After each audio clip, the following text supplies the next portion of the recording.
Harold Vane did not lower his voice when he asked the question. That was the thing about him. He'd spent 35 years in rooms where people deferred to him, and somewhere in those years, he'd lost the habit of checking whether a room wanted to hear what he was about to say. It was November 1974. MCA Records had pulled together a small industry gathering in Manhattan, the kind of event that existed mostly so people could be seen at it.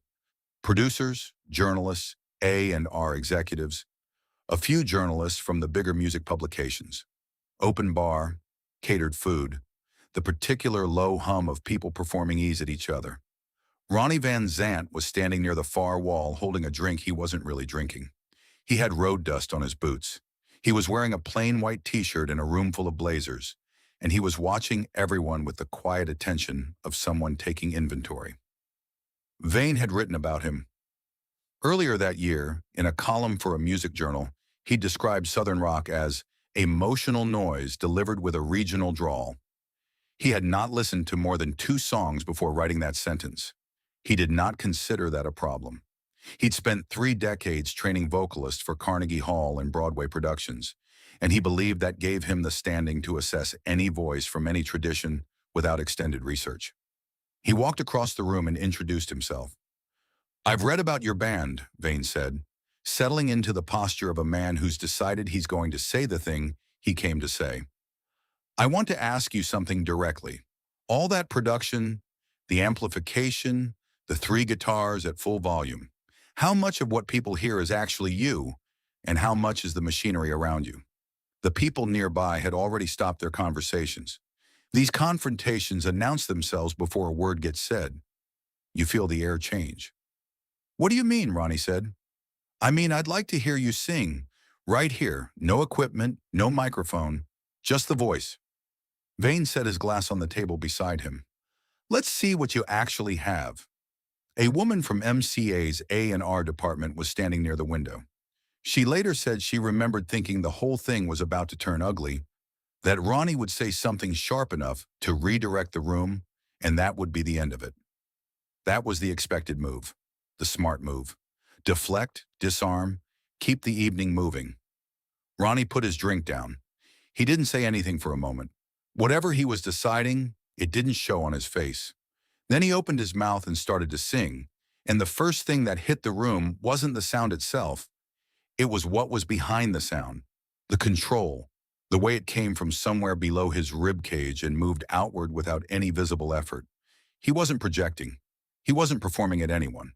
He was placing the sound the way you'd set something carefully on a surface, knowing exactly where you want it to land. It was a gospel spiritual, old, slow, the kind of melody that moves in long arcs and requires you to hold a note across 4 beats and keep it clean on the 5th. The kind of song that gives a singer nowhere to hide in the first 12 seconds because the technique either exists or it doesn't, and every person in the room with any musical background knows immediately which one they're hearing. Harold Vane knew what he was hearing. That was the problem.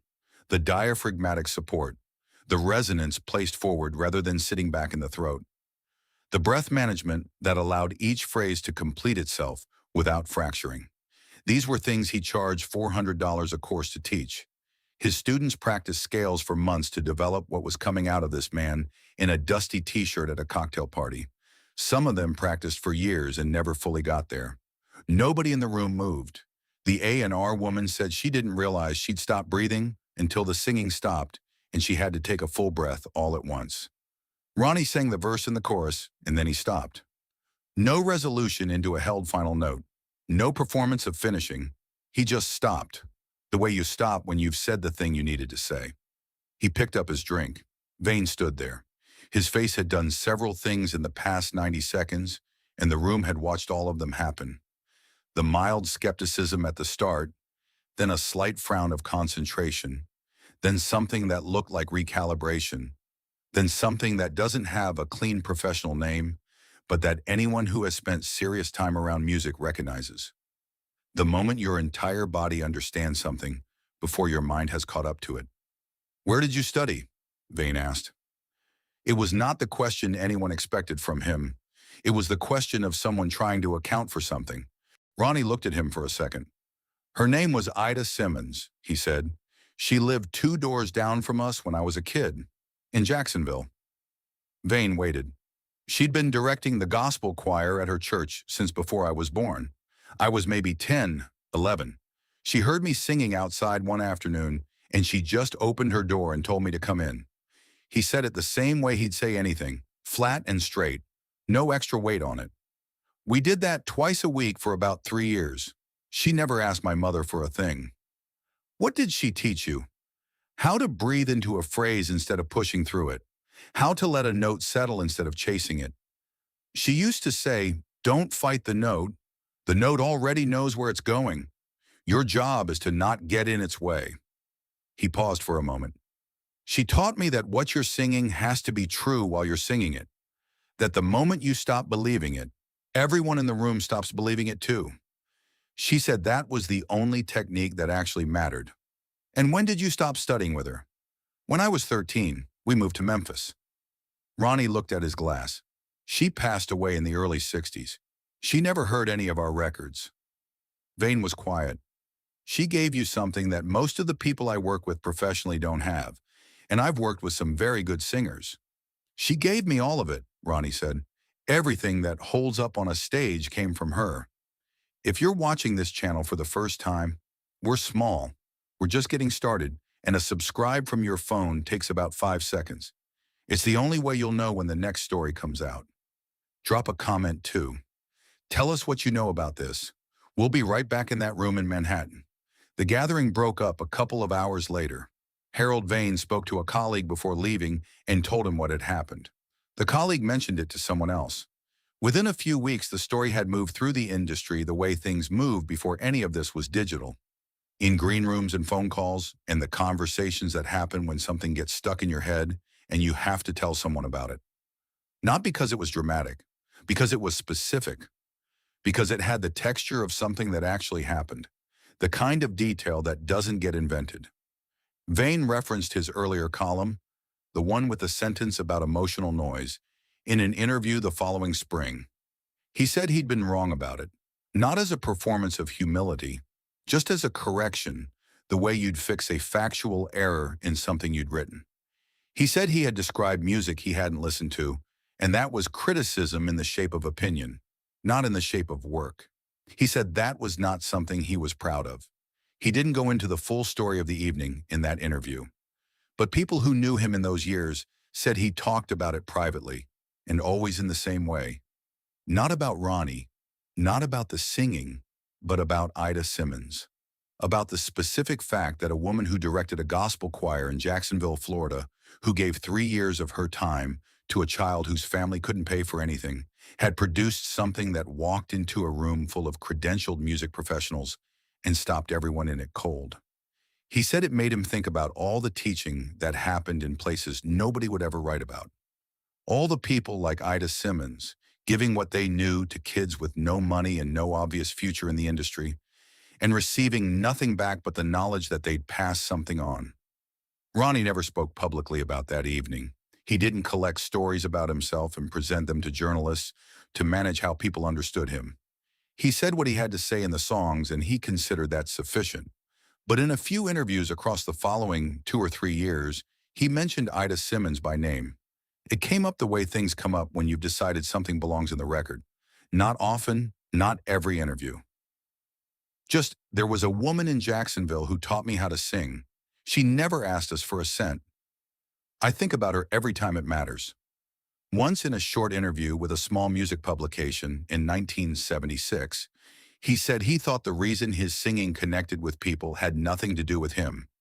He said Ida Simmons had taught him that a song is a conversation between the singer and whoever is listening, and the singer's job is to not get in the way of it, that the moment you start performing instead of meaning it, the conversation ends.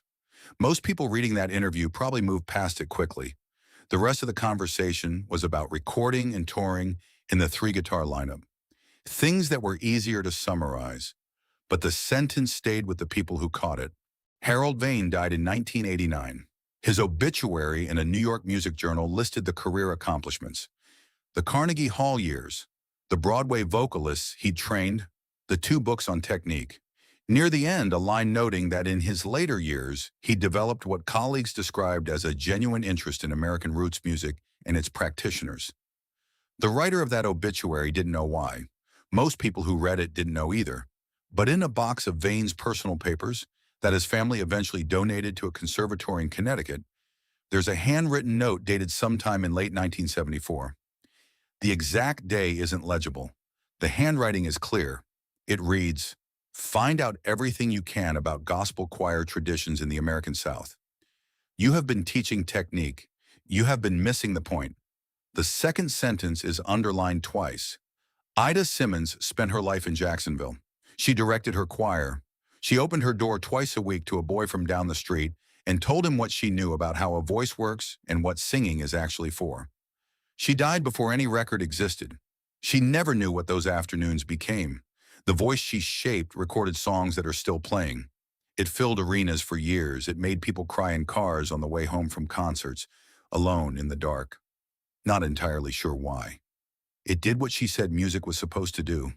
It told the truth in a way that landed somewhere past thinking, in the part of a person where things just register as real or not real.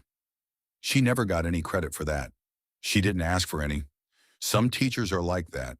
They give the thing and then they disappear back into their lives, and the thing they gave keeps going long after anyone remembers where it started. If this stayed with you, drop a comment below. Tell us about a teacher who shaped you, someone who gave something without asking anything back. Those names deserve to be said out loud.